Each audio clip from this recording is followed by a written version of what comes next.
አዳም ሔዋንን እንዲያገባ ስላሴ ሽማግሌ ሆነው መላእክት እንደሚዜ ሆነው ለአዳምን ካስጣት ብለው ወርቅ ሰጡት ስላሴ። ቆይ ስላሴ ሽማግሌ ሆኖ እነማን ቤት ነው ሄዶ?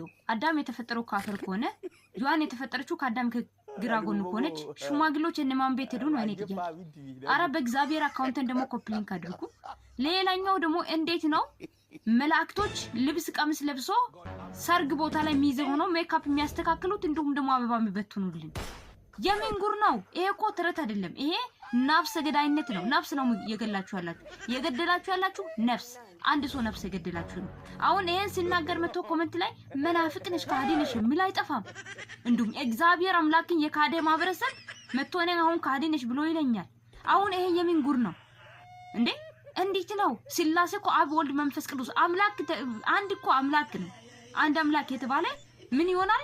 ወርቅ ገዝቶላት ለዮሐን ያመጣታል። እንዱ ስለ መድኃኒዓለም ተውን ተቃጠልን ተውን።